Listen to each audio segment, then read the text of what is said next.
열현상을 열현상에 대한 법칙을 실험으로 하라는 것 중에서 가장 먼저 이루어진 것이 유명한 보일-샤를 법칙입니다. 이 보일-샤를 법칙을 설명하기 위해서 우리 경험법칙과 기본법칙 이렇게 법칙을 둘로 나눈다면, 경험법칙이란 우리 전에도 한번 했었는데 어떤 것이냐면 이런 것입니다. 자연상을 관찰했어요. 관찰한 자료를 봤더니 거기에 규칙성이 있어요. 그 규칙성에 대한 법칙을 경험법칙이라고 한다면, 기본법칙은 간단한 법칙인데 자연상에서 일어나는 모든 것이 왜 일어나는지를 그 기본법칙으로 그냥 다 설명하는 것입니다. 네.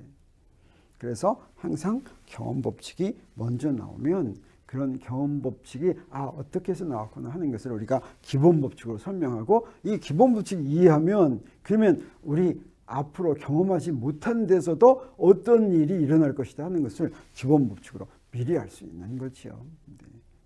이 과학이 이렇게 빨리 발전할 수 있게 된 것은 놀랍게도 인간이 이런 기본법칙을 찾아냈기 때문입니다. 만약에 경험법칙만 알았다면 케이스 바이 케이스로만 법칙을 아는 거죠. 그런데 기본법칙을 알면 어떻게 됩니까? 그러면 모든 현상이 앞으로 어떻게 될지 미리 짐작할 수가 있게 되죠. 그러면 어떤 법칙이 경험법칙이고 어떤 법칙이 기본법칙인지 그것에 대한 기준이 뭐가 있어야 되겠죠. 딱 보고서 난 지금 기본법칙 알아냈어, 이건 경험법칙이야, 이런 걸 구분할 수가 있어야 되겠죠. 나하고 같이 물리학을 1학기, 2학기 공부하면 기본법칙을 탁 눈으로 보고서 알 수 있는 그런 눈이 떠지길 바랍니다. 기본법칙의 예로 무엇이 있냐면 케플러 법칙 유명합니다. 네, 행성들의 운동을 설명하기 위해서 브라이가 자료를 잔뜩 하고 나서 거기서부터 케플러 법칙을 찾아냈습니다. 이게 경험법칙이라고 얘기할 수가 있겠어요. 보일-샤를 법칙, 지금부터 설명하려고 하는, 또 사실은 여러분도 이미 잘 알고 있는 보일-샤를 법칙도 실험에 의해서 알아낸 경험법칙이다 이렇게 할 수가 있습니다. 그런데 기본법칙은 뭐냐? 우리가 앞에서 배운 뉴턴의 운동법칙이 기본법칙입니다. 우리 주위 세상의 모든 현상은 이 뉴턴의 운동법칙으로 다 설명된다. 얼마나 대단한 일입니까? 그런데 우리가 이제 2학기에 공부하면서 배우겠지만 뉴턴의 운동법칙이 적용되지 않는 세상이 있었습니다. 그게 바로 뭐냐면 원자 내부 세계입니다. 거기서는 기본법칙이 무엇이냐면 슈레딩거 방정식입니다. 이것도 찾아냈어요. 그러면 어떻게 됩니까? 원자 내부에 대한 모든 현상을 미리 다 알아낼 수가 있다라고 하는 것이죠. 그리고 사실은 보일-샤를 법칙을 실험으로 열심히 측정해서 알아냈다면 뉴턴의 운동법칙이 기본법칙이라고 하는 건 무슨 얘기냐면 보일-샤를 법칙이 성립한 기체라고 하는 것은 기체 분자들이 마음대로 움직이는 거야. 이 마음대로 움직이는 데다가 무엇을 적용합니까? 뉴턴의 운동법칙을 적용했어요. 그랬더니 무엇이 나옵니까? 기체 보일-샤를 법칙이 나오는데, 이렇게 해서 구한 무질서한 운동 구성 입자들의 무질서한 분자 운동으로부터 구한 걸 뭐라고 부르냐면 이상기체의 상태방정식이다 이렇게 부르는데, 이 이상기체의 상태방정식이 바로 보일-샤를 법칙과 똑같은 법칙이다라고 하는 것을 이제 우리 곧 알게 됩니다. 네, 그래서 보일-샤를 법칙을 이제 설명했어요. 오랜 기간에 걸쳐서 보일과 샤를과 이렇게 100여 년에 걸쳐서 이렇게 알게 됐습니다. 보일은 어떤 사람이었냐면 1627년에 태어난 영국 부잣집에서 태어난 사람이었어요. 영국에서 아일랜드 출신에서 태어난 과학자 발명가인데, 이 사람은 뉴턴과 같은 시대에 살았습니다. 뉴턴은 언제 태어났습니까? 1643년 하니까 어떻습니까? 뉴턴보다 보일이 15살쯤 이렇게 더 많죠. 그래서 뉴턴의 프린키피아나 광학책에 보면 보일이 한 업적에 대해서, 보일의 그 결과에 대해서 이렇게 언급이 되어 있습니다. 이때 뉴턴 시대나 보일의 시대는 아직 물질과 물질의 반응을 무엇으로 설명할 때였냐면 연금술로 설명할 때였습니다. 그런데 보일은 이때 이미 물질 사이의 반응을 갖다가 현대 화학의 입장에서 이렇게 본 사람입니다. 그리고 실제로 구체적인 근대 오늘날에 본 그런 화학적 실험 방법을 이용을 해서 화학의 기초를 닦은 사람이다 이렇게 이야기할 수가 있습니다. 그래서 이런 실험에 의해서 보일 법칙을 확인하고 이것을 논문으로 발표했습니다. 그것을 논문으로 발표한 해가 언제냐면 1662년입니다. 뉴턴이 프린키피아를 발표한 해가 언제였습니까? 1687년이죠. 자, 그보다 더 일찍 화학에서는 이걸 우리가 화학의 시작이다 이렇게까지도 이야기할 수가 있겠습니다. 근데 아주 재미있는 게 하나 있습니다. 이렇게 실험을 할 때 실험 기구를 누가 만들었냐면 후크가 만들었어요. 후크. 우리 후크 많이 배웠죠. 후크가 뉴턴을 제일 많이 시샘했다고 그랬었죠.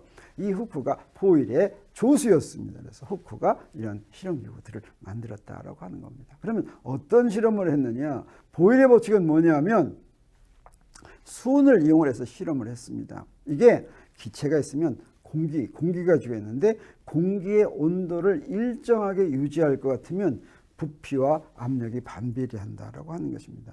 이때 온도를 일정하게 유지하는 거, 그 다음에 부피를 정확하게 측정하는 거, 이런 것들이 굉장히 사실은 당시로는 어려운 기술이었습니다. 그래서 그림으로 표시하면 이렇게 되는 거예요.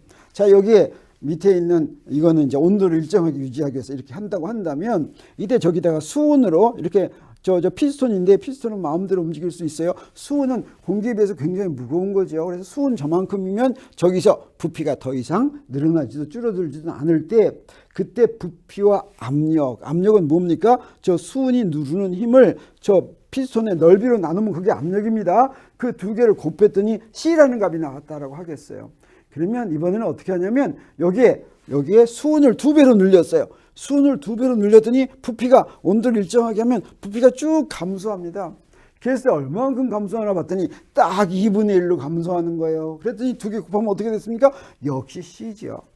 이번에는 수은을 4배로 늘렸습니다. 4배를 늘렸더니 어떻게 하냐? 부피가 4분의 1로 감소한다라고 하는 것을 확인했습니다. 이렇게 온도가 일정하게 유지되면 그러면 부피와 압력 사이에는 이런 관계가 있다.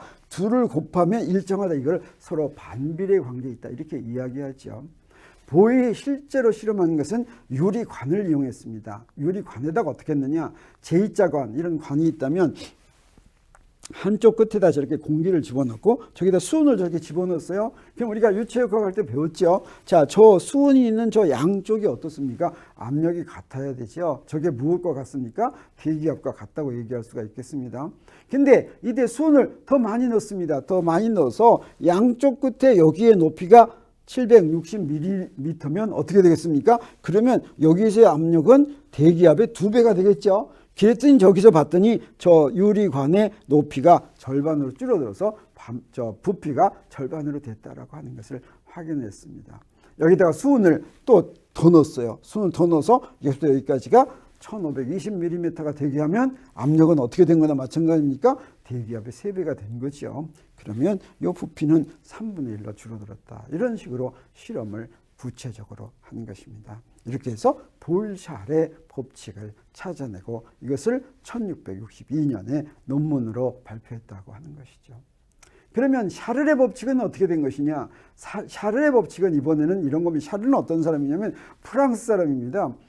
이것은 보일에 비해서 상당히 더 느리죠. 뉴턴보다도 100년 더 늦게 태어난 사람입니다. 그래서 샤를 법칙은 보일 법칙에 비해서 근 1세기가량 더 뒤에 나온 것입니다. 샤를은 어떤 사람이었냐면 이 사람도 부잣집 아들이었는데 물리학자이자 수학자이자 발명가였습니다.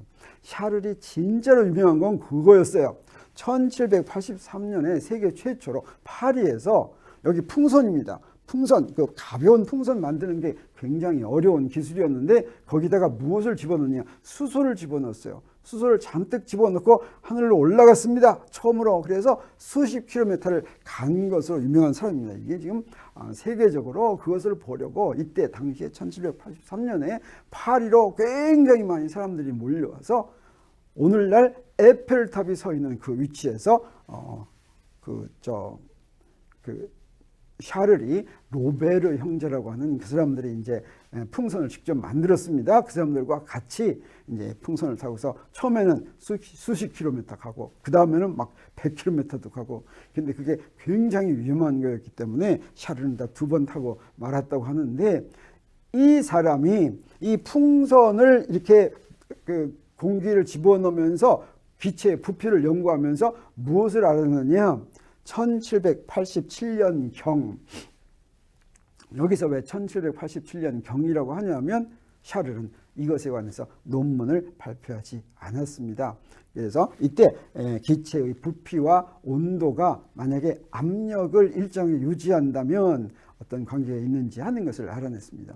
이 샤를에 대한 법칙은, 샤를의 법칙은 누가 먼저 발표했냐면 게이 리삭이라고 하는 사람이 1802년에 발표했는데, 이때 발표하면서 이것은 사실은 그보다 먼저 1787년경에 그때 샤를이 이미 구한 것이다, 이렇게 샤를의 업적으로 돌렸습니다. 그래서 발표는 게이 리삭이었지만 이것은 샤를의 법칙으로 알려져 있습니다.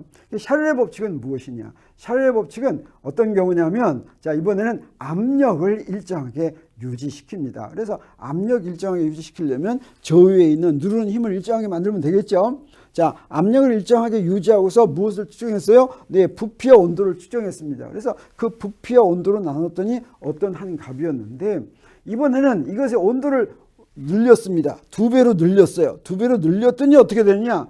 온도를 2배로 늘렸더니 부피도 2배로 늘어난다라고 하는 것을 알았습니다. 그랬더니 그 비가 어떻게 됩니까? 똑같이 C죠.